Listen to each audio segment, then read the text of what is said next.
Shalom semuanya, kita bersyukur kepada Tuhan karena kita boleh berkumpul bersama-sama. Walaupun kita tidak berkumpul di dalam rumah Tuhan, tetapi kita berkumpul di rumah kita masing-masing. Kita bersyukur karena hari ini merupakan hari yang sangat bersejarah bagi kita, orang-orang yang sudah ditebus dan percaya kepada Kristus. Oleh yang demikian, jemaat Tuhan, dengan tidak membuang waktu, saya mau katakan, Tuhan beserta kamu. Kita berhimpun di sini untuk beribadah kepada Allah.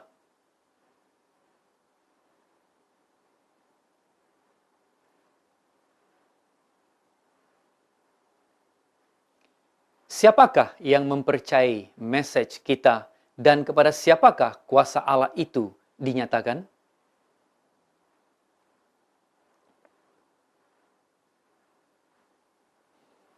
Ia tidak tampan dan semaraknya pun tidak ada, sehingga kita memandang dia, dan rupa pun tidak, sehingga kita menginginkannya.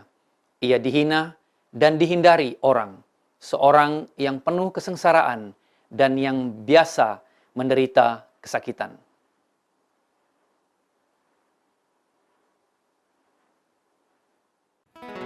Shalom semuanya, mari kita datang ke dalam hadirat Tuhan. Kita menaikkan pujian, penyembahan kita kepada Tuhan. Tuhanlah yang memberikan kita nafas kehidupan dan kekuatan. Dialah sumber segala sesuatu. Haleluya.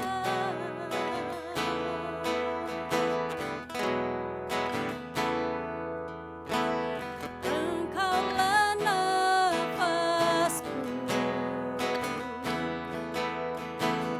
Engkaulah sumber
yang kau ingini.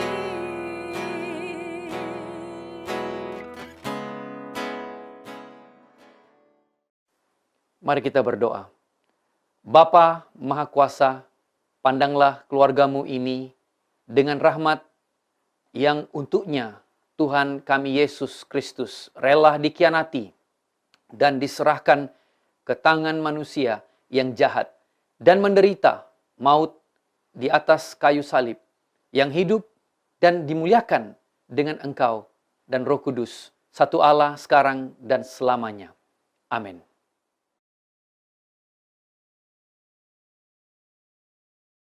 Tetapi mereka berteriak bersama-sama, "Enyahkanlah dia, lepaskanlah Barabas bagi kami." Barabas ini dimasukkan ke dalam penjara berhubung dengan suatu pemberontakan yang telah terjadi di dalam kota, dan karena pembunuhan.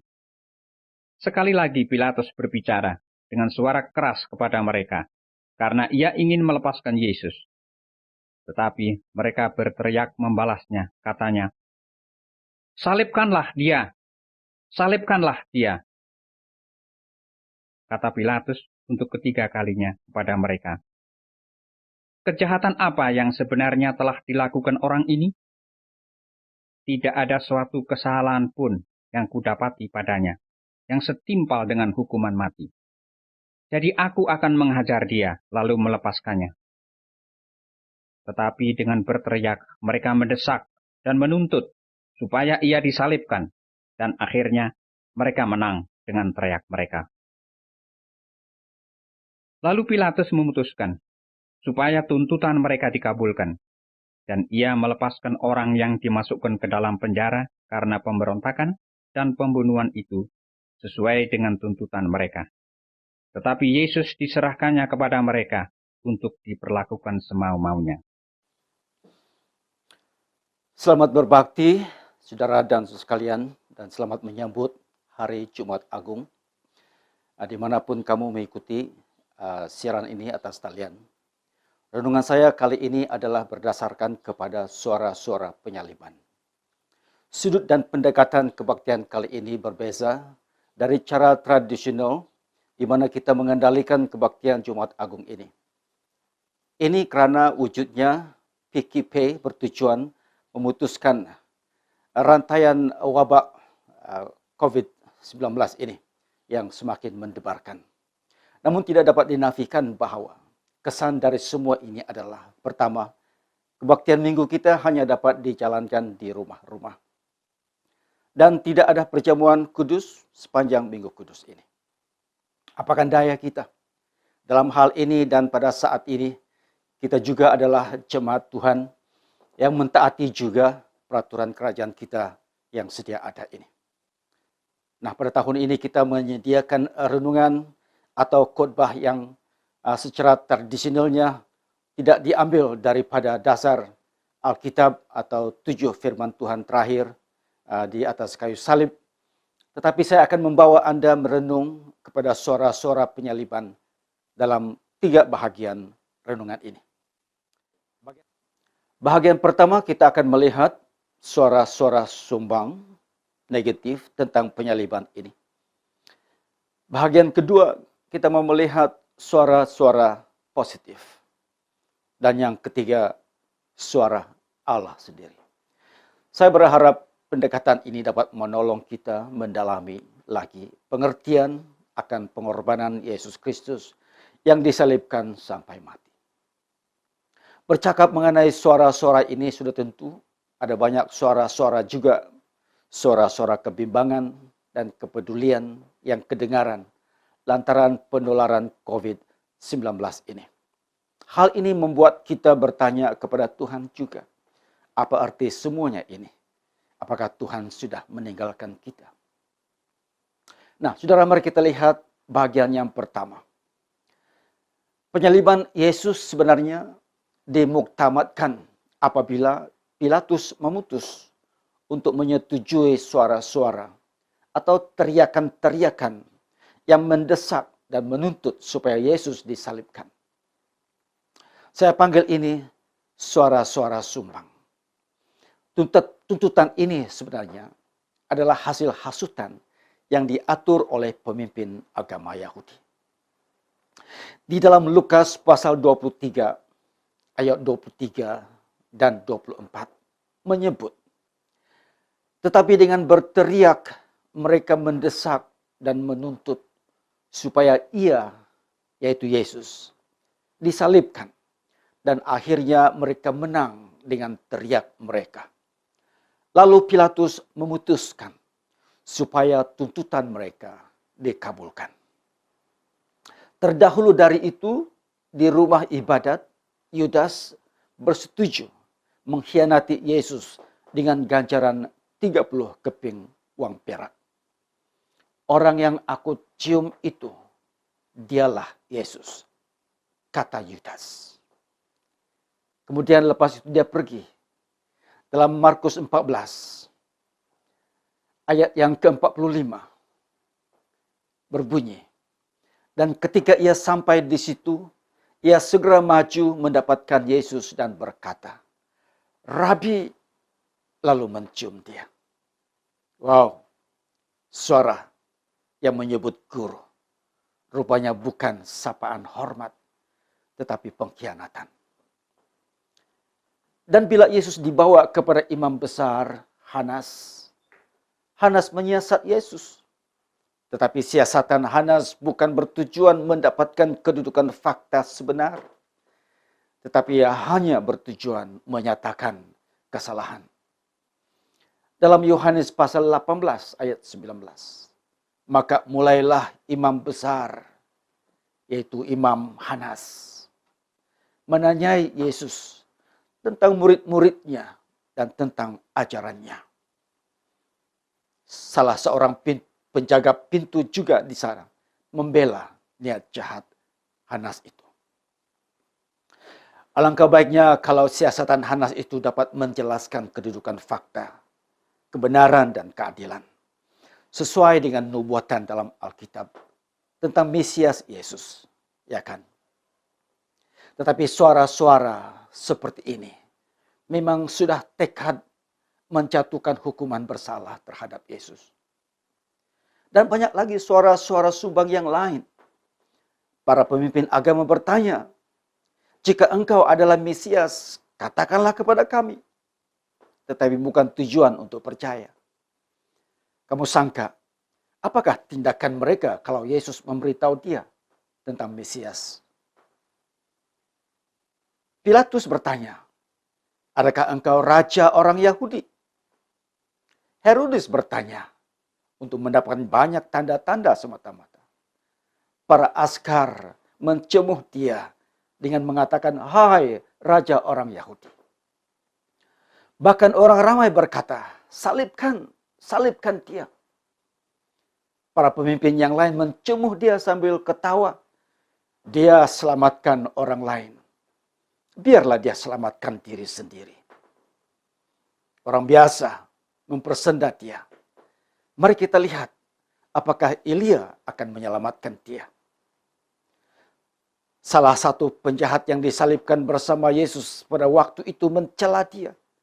Dia berkata kepada Yesus, jika engkau Kristus, selamatkanlah dirimu dan aku. Saudara, semua suara-suara ini, suara sombong, suara songsang dan negatif, hanya mendedahkan niat asal mereka supaya Yesus dijatuhkan hukuman bersalah. Bukan digantung, bukan dipancung, tetapi disalibkan sampai mati. Satu cara kematian yang mengerikan dan memalukan pada zaman Yesus. Dalam rentetan sejarah selepas itu sebenarnya, ada orang juga yang mengaku diri sebagai Mesias, tetapi tidak pula disalibkan, seperti yang telah dilakukan kepada Kristus.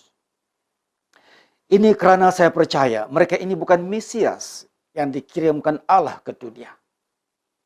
Sesungguhnya penyaliban ini adalah divine exchange yang luar biasa. Divine exchange bermaksud tebusan ilahi. Penyiksaan dan kematian Yesus dinubuatkan dalam Alkitab untuk menggenapi apa yang tertulis dalam Alkitab, saudara. Apabila Yohanes merasa keberatan membaptis Yesus, apa kata Yesus? Yesus menjawab dia, lakukan sahaja, karena ini menggenapi apa yang tertulis di dalam Alkitab. Pada malam sebelum Yesus ditangkap, dia naik atas bukit. Dia berdoa supaya cawan kesengsaraan itu dialihkan daripada dia. Tetapi bukan menurut kehendak Yesus, melainkan menurut kehendak Bapa di surga.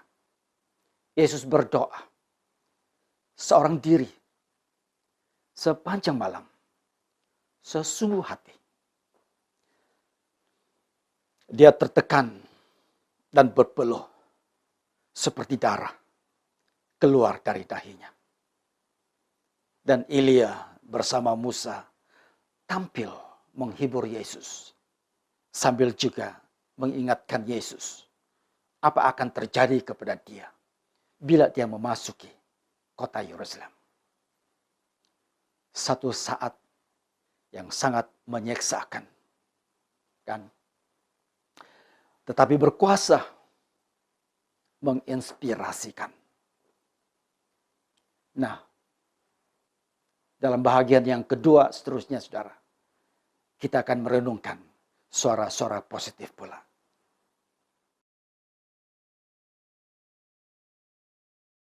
Ketika mereka membawa Yesus, mereka menahan seorang yang bernama Simon dari Kirene, yang baru datang dari luar kota, lalu diletakkan salib itu di atas bahunya, supaya dipikulnya sambil mengikuti Yesus. Sejumlah besar orang mengikuti dia, di antaranya banyak perempuan yang menangisi dan meratapi dia. Yesus berpaling kepada mereka dan berkata, "Hei putri-putri Yerusalem, janganlah kamu menangisi aku, melainkan tangisilah dirimu sendiri dan anak-anakmu. Sebab lihat, akan tiba masanya orang berkata, berbahagialah perempuan mandul dan yang rahimnya tidak pernah melahirkan, dan yang susunya tidak pernah menyusui. Maka orang akan mulai berkata kepada gunung-gunung, runtuhlah menimpa kami, dan kepada bukit-bukit, timbunilah kami. Sebab jikalau orang berbuat demikian dengan kayu hidup, apakah yang akan terjadi dengan kayu kering? Dan ada juga dikiring dua orang lain, yaitu dua penjahat untuk dihukum mati bersama-sama dengan dia. Ketika mereka sampai di tempat yang bernama Tengkorak, mereka menyalibkan Yesus di situ, dan juga kedua orang penjahat itu, yang seorang di sebelah kanannya dan yang lain di sebelah kirinya. Yesus berkata, "Ya Bapa, ampunilah mereka, sebab mereka tidak tahu apa yang mereka perbuat." Dan mereka membuang undi untuk membagi pakaiannya. Orang banyak berdiri di situ dan melihat semuanya. Pemimpin-pemimpin mengejek dia, katanya, "Orang lain ia selamatkan. Biarlah sekarang ia menyelamatkan dirinya sendiri, jika ia adalah Mesias, orang yang dipilih Allah." Juga prajurit-prajurit mengolok-olokkan dia. Mereka mengunjukkan anggur asam kepadanya dan berkata, "Jika engkau adalah raja orang Yahudi, selamatkanlah dirimu." Ada juga tulisan di atas kepalanya, "Inilah raja orang Yahudi." Seorang dari penjahat yang digantung itu menghujat dia, katanya, "Bukankah engkau adalah Kristus? Selamatkanlah dirimu dan kami." Tetapi yang seorang menegur dia, katanya, "Tidakkah engkau takut juga tidak kepada Allah? Sedang engkau menerima hukuman yang sama? Kita memang selayaknya dihukum, sebab kita menerima balasan yang setimpal dengan perbuatan kita. Tetapi orang ini tidak berbuat sesuatu yang salah. Lalu ia berkata, Yesus, ingatlah akan aku apabila engkau datang sebagai raja.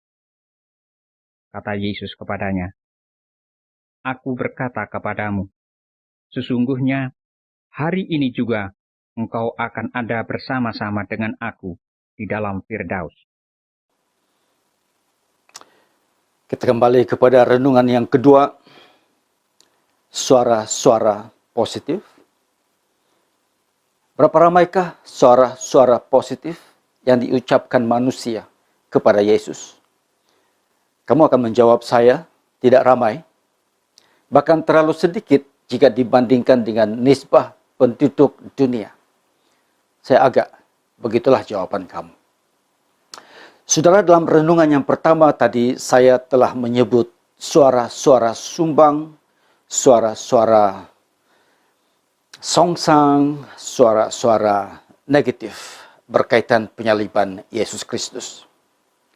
Suara-suara ini ada yang terang-terang mendesak dan menuntut Yesus disalibkan sampai mati. Ada pula suara yang seolah-olah jujur mendapatkan kedudukan sebenar, tetapi sebenarnya berniat di sebaliknya. Ada pula suara yang menghina, mencelah, mencemooh. Inilah suara-suara sumbang terhadap rancangan Allah untuk manusia, bahkan untuk mereka sendiri pada waktu itu. Tetapi mereka tidak memahami rahasia itu sebenarnya. Tengkuk mereka sudah bertegar, bersalah dalam kesesatan fahaman yang ingin dipatuhi secara buta dan tuli. Rancangan Allah bukanlah rancangan manusia. Tetapi kepada mereka yang mendekat kepada Tuhan dan yang dekat kepada Tuhan, Allah akan mengungsikan rancangannya, bahkan hal-hal yang paling dekat dalam hati Allah. Nah, di atas kayu salib itu, ada juga satu lagi pencuri di sebelah yang bersuara positif. Dia berkata kepada Yesus, Yesus, ingatkanlah aku di dalam kerajaan-Mu. Ini suara positif. Suara yang lunak di telinga Allah kita. Suara ini yang membuka perkenan Allah.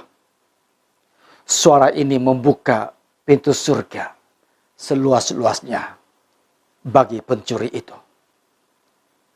Yesus menjawab dia, pada hari ini juga engkau bersama aku di Firdaus. Tawaran surga ini muktamad apabila Yesus mengatakan sudah selesai dan sesudah berkata demikian, ia menyerahkan nyawanya kepada Bapanya di surga. Yesus pernah berkata kepada pengikutnya, aku berkuasa melepaskan nyawaku dan aku juga berkuasa untuk mengambilnya semula. Oh, satu lagi suara positif kedengaran diucapkan oleh seorang askar di bawah kaki salib itu pada waktu itu. Dia berkata seperti ini, sesungguhnya dia inilah adalah anak Allah. Suara ini adalah suara yang mengakui misi Yesus Kristus. Saudara, selepas ini kita akan menonton satu video klip. Tapi soalan saya kepada Anda, di manakah engkau pada waktu Yesus disalibkan? Were you there when they crucified my Lord? Were you there when they crucified my Lord? Oh,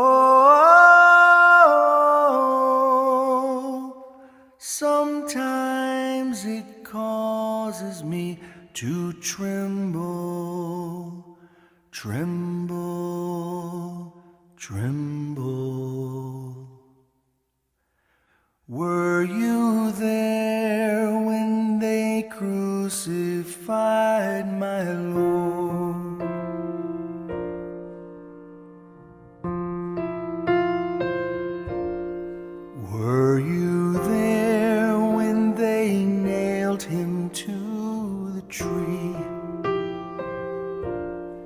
Were you there when they nailed him to the tree?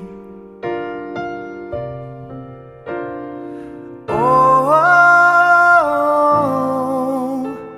sometimes it causes me to tremble, tremble, tremble. Were you there when they nailed him to the tree?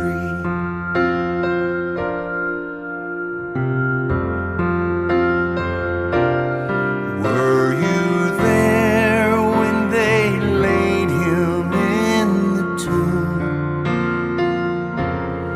Were you there when they laid him in the tomb?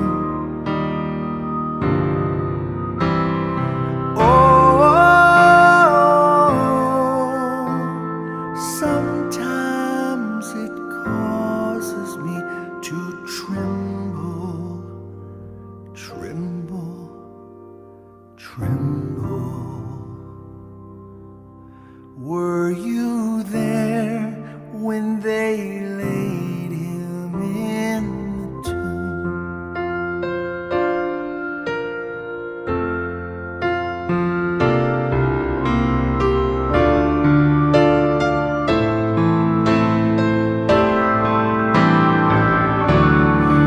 Were you there when God raised him from the tomb? Were you there when God raised him from the tomb? Oh, sometimes it causes me to tremble, tremble, tremble. Were you there when God raised him from the tomb?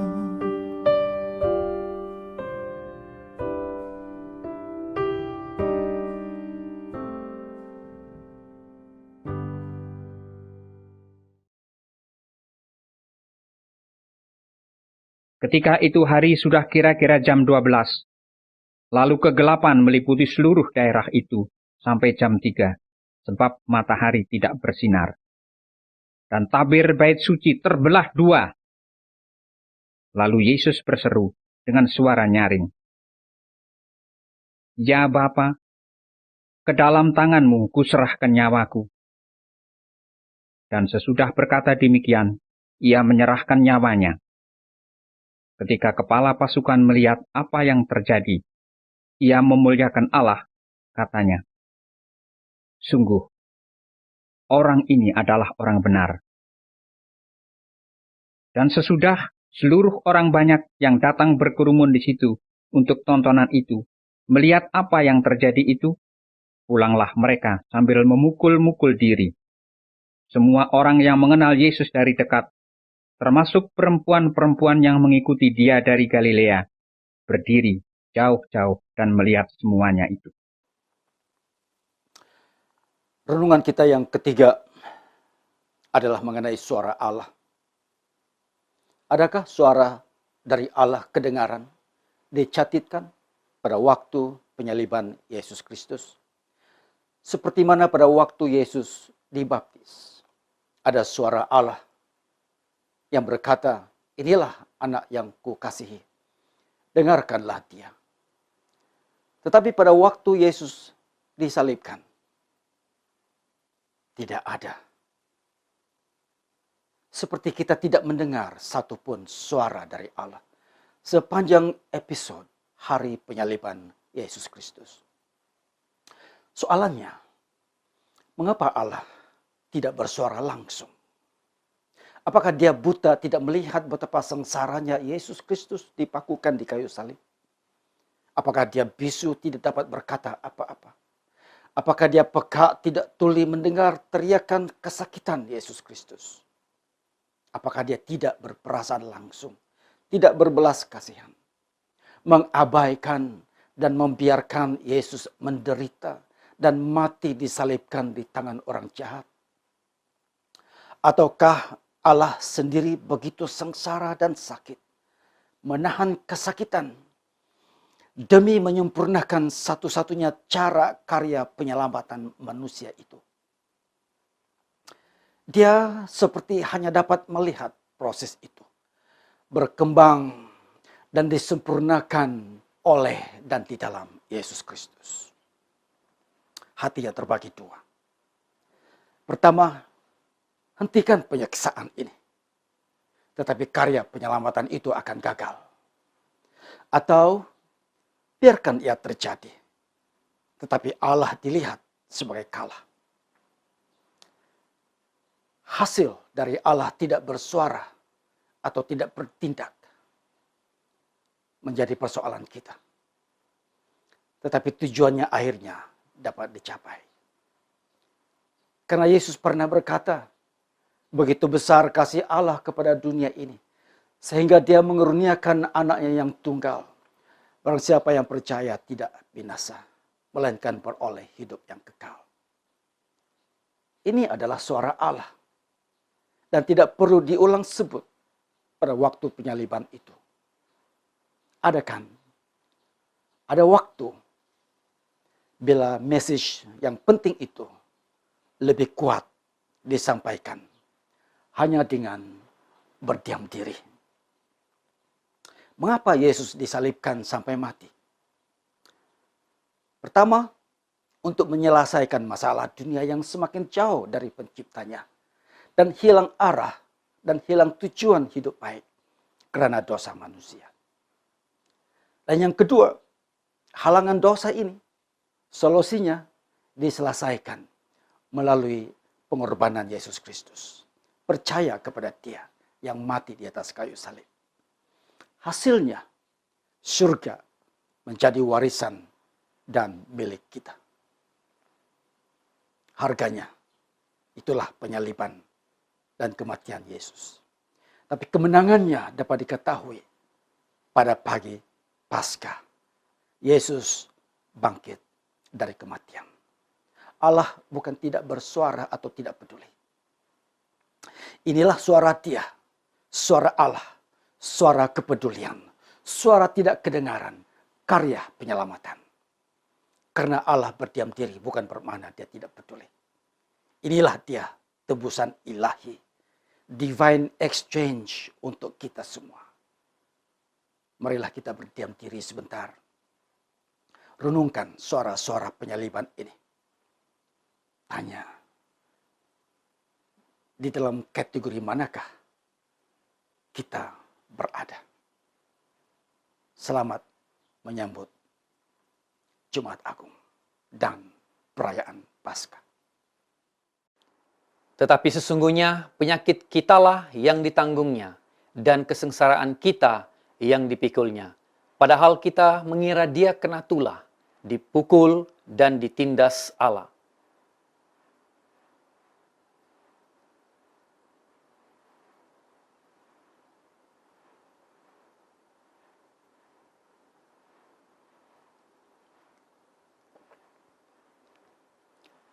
Kita sekalian sesat seperti domba, masing-masing kita mengambil jalannya sendiri.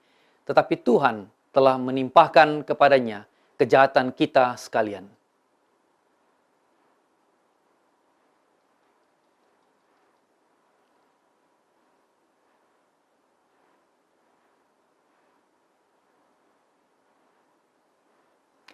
Marilah saudara-saudariku dalam Kristus Yesus kita menerima berkat daripada Tuhan.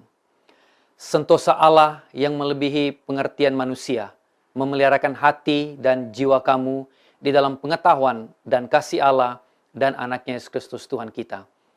Dan berkat Allah yang maha berkuasa, Bapa, Anak, dan Roh Kudus, beserta dengan kamu dan tinggal serta dengan kamu sampai selama-lamanya. Amin.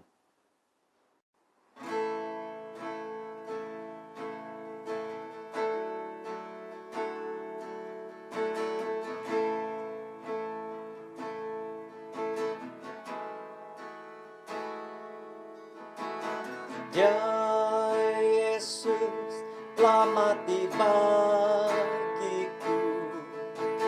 Dia Tuhan selamatkan jiwaku. Bagi Dia pujianku tak dapat ku balas kasih-Nya. Dia angkatku jadi anak-Nya, beri damai di dalam hidupku. Bagi Dia sembahku, hanya Dia segalanya bagiku. Bagi Dia segala pujian, hormat serta syukur kekal selamanya. Bagi Dia segala pujian, hormat serta syukur selama-lamanya.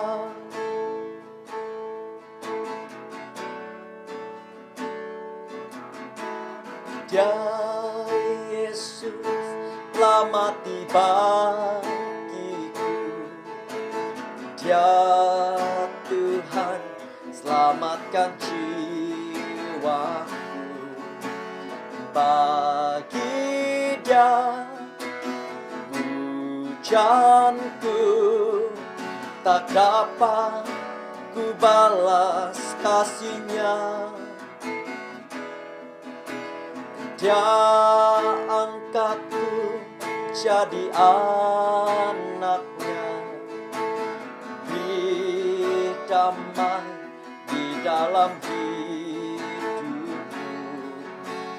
Bagi Dia sembahku, hanya Dia segalanya bagiku. Bagi Dia segala pujian, hormat serta syukur kekal selamanya. Bagi Dia segala pujian, hormat serta syukur selama-lamanya. Bagi Dia segala pujian, hormat serta syukur kekal selamanya.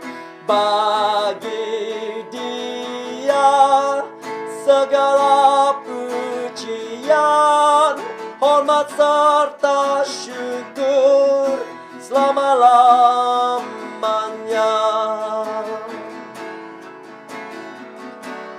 Selama-lamanya. Selama-lamanya.